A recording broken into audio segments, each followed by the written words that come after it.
नाज़रीन, कुछ स्टेटमेंट्स हैं जो शेख वकास अकरम साहब ने दिए हैं। एक तो इन लोगों ने फैसला किया कि ईद के फौरन बाद तौहीन अदालत की दरखास्त लेकर जाएंगे अडियाला जेल इंतजामिया के खिलाफ, क्योंकि उन्होंने अदालती फैसले पर अमल दरामद होने ही नहीं दिया। लार्जर बेंच ने कहा कि इनकी मुलाकात करवाओ, मुलाकात करने पहुंचे, उन्होंने मुलाकात ही नहीं करवाई। जूते की नोक पर रखा अदालत का फैसला। तो लार्जर बेंच के फैसले की इससे ज्यादा तौहीन हो ही नहीं सकती, तजलील हो ही नहीं सकती। लेकिन जज अगर बेइज्जती महसूस करें तो उनको तो इसके ऊपर खुद नोटिस लेना चाहिए था। लेकिन पीटीआई कह रही है जी कि हम ईद के बाद जो पहला वर्किंग डे है हम जाएंगे और जाकर इसके ऊपर आवाज उठाएंगे। नाज़रीन, एक संभाल के रखने वाला बयान मिल गया है और ये बयान आपने अपने पास संभाल के रखना है। एक वक्त आएगा ये बयान हमारे बहुत काम आएगा, क्योंकि ये बाद में चैंपियन बन जाते हैं जमहूरियत के। तो जब ये जमहूरियत के चैंपियन बन जाते हैं तब इनके सामने इस तरह के बयान जरूर रखने चाहिए।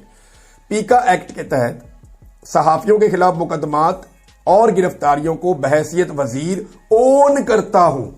ये कौन कह रहा है? तलाल चौधरी।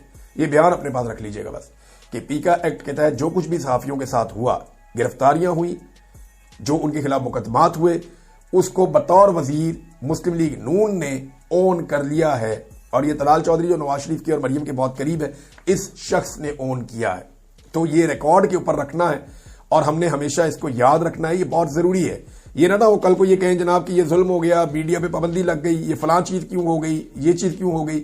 अब नवाज शरीफ की आप हालत देखें कि जिन्होंने कौमी सलामती कमेटी के इजलास में इसलिए शिरकत नहीं की बकौल उनकी पार्टी के कि वो बीमार थे, वो अब गवाल मंडी गए हैं अपने दोस्तों से मिलने और पुरानी यादें ताज़ा कर दें।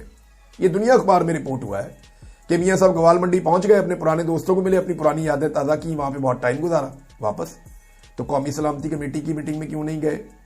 ये सब जानते हैं क्यों नहीं गए, क्योंकि मियाँ साहब यास्मीन राशिद से हारने के बाद किसी को भी फेस नहीं कर सकते, किसी का भी सामना नहीं कर सकते। और वो एक दुखी आत्मा बन के भी दिखाते हैं कि मैं बहुत नाराज हूं, मेरे साथ बड़ी ज्यादती की गई। हालांकि कोई ज्यादती मियाँ साहब के साथ नहीं हुई। उन्होंने 2 नंबर और धांधली वाले तरीके से अपनी बेटी को वजीर आला और भाई को वजीर आजम लगवाया है। नाज़रीन, कादी फायद ईसा साहब की एक तस्वीर जो है वो वायरल हुई है। ये जरा तस्वीर आप देखें, ये पहचाने नहीं जा रहे ना आपसे, ये काजी फायज ईसा साहब है। अंदाजा कीजिए आप। अब ये शख्स पहचाना भी नहीं जा रहा। पता है क्यों? देखें, पूरा हुलिया ही बदला हुआ है। जैसे कपड़े काजी फायज ईसा ने पहने हुए हैं, ऐसे कपड़े तो ये कभी पहनते ही नहीं थे। शलवार कमीज और वेस्ट कोट कौमी लिबास है, पहनना चाहिए। लेकिन आप ये देखें कि उन्होंने ये कपड़े इससे पहले हमने उनको ऐसे नहीं देखा नॉर्मली। तो ये उस तरह के कपड़े इन्होंने पहने हुए हैं। दूसरा, आप देखें इनके सर के बाल बहुत छोटे छोटे हैं, बिल्कुल ही जैसे मशीन फेरी हुई होती है। फिर अगर आप दाढ़ी के बाल देखें तो काजी साहब की पहले दाढ़ी जो है वो थोड़ी सी लंबी हुआ करती थी, अब बिल्कुल ही ना होने के बराबर बिल्कुल छोटी छोटी दाढ़ी है।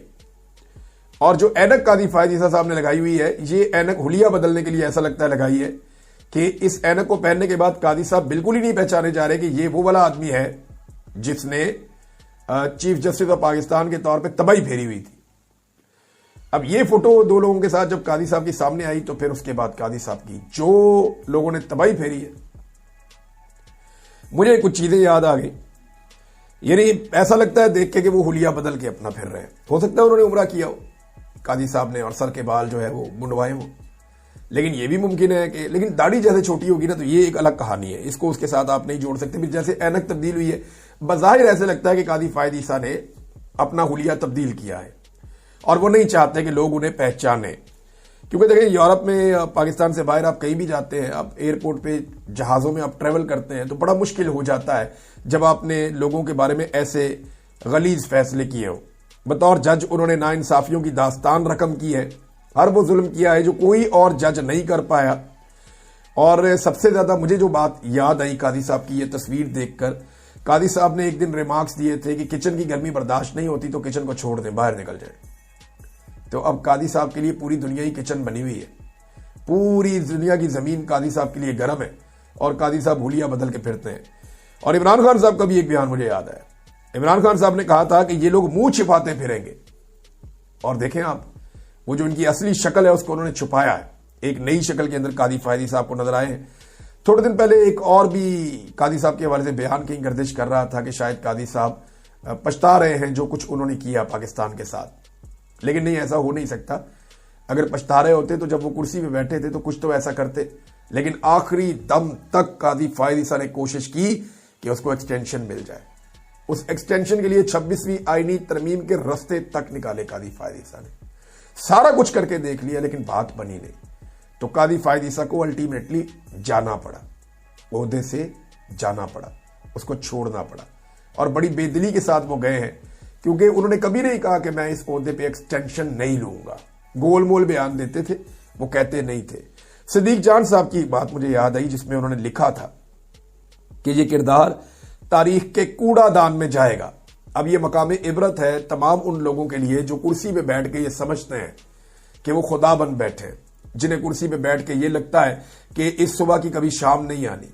हर आदमी का एक जवाल होगा। आज आप देखें कि जनरल कमर जावेद बाजवा या जनरल नदीम अंजुम वो पूरी दुनिया में पाकिस्तानियों को फेस नहीं कर सकते। कादी फायज ईसा पूरी दुनिया में पाकिस्तानियों को फेस नहीं कर सकते ना। जनरल बाजवा ने तो एक जगह पे ये भी कह दिया था, मैंने वो वीडियो देखी, कि मैं वो हूं ही नहीं, और कादी साहब ये साबित कर रहे हैं कि मैं वो हूं ही नहीं। आप अंदाजा करेंगे जब आपको अपनी जात, अपनी शख्सियत छुपानी पड़ जाए तो आपने क्या काम किए होंगे जिनकी वजह से आप यहां तक पहुंच गए हैं। आपने कितना जुल्म किया, एक पॉलिटिकल पार्टी से उसका निशान छीन लिया, जबरदस्ती का रिजीम चेंज ऑपरेशन करवाया, इंसानी हुकूक की पामालियों पे आप खामोश रहे, जबरी गुमशुदगियों पे आपने कोई फैसला नहीं दिया, आप आलाकार बने रहे एस्टेब्लिशमेंट के, और आपने हर वो काम किया जो एस्टेब्लिशमेंट को और इमरान खान साहब के पॉलिटिकल अपोनेंट्स को सूट करता था। आप उनके साथ खड़े हो गए। नादरीन, बिलाखिर अहमद नूरानी साहब की वालिदा ने पुलिस और अदलिया से मायूस होकर इंसाफ ना मिलने पर army chief general Syed Asim Munir साहब से अपील कर दी है और यह कहा है कि सिर्फ आप ही ये कर सकते हैं, मेरे बेटों को आप बाजियाब करवा दें। जो अहमद नूरानी साहब ने किया या कहा, मैंने उन्हें पहले भी मना किया था और मेरा उससे कोई ताल्लुक नहीं है, ना उसके भाइयों का उससे कोई ताल्लुक है, लिहाजा आप उन्हें छुड़वा दें, आपकी बड़ी मेहरबानी। अब ये एक मां क्यों अपील कर रही है? देखें, 10 दिन 11 दिन की फिर डेट दे दी है जज साहब ने। 7 अप्रैल को अब मैं ये केस सुनूंगा, जज साहब ये कह रहे हैं। ये बड़ा नॉर्मल कर दिया है जबरी तौर पे किसी को लापता करना। सोचिए अगर जज साहब का अपना बेटा लापता हो जाए या उनकी अपनी बेटी लापता हो जाए या जज साहब को ही लापता कर दिया जाए, तो जज साहब क्या इतनी लंबी लंबी तारीखें देंगे? कभी अपने बच्चों को रख के सोचिए कि जो लोग लापता होते हैं उनकी फैमिलीज पे, उनके घर वालों पे क्या गुजरती है, उस तकलीफ को कभी आप महसूस कीजिए।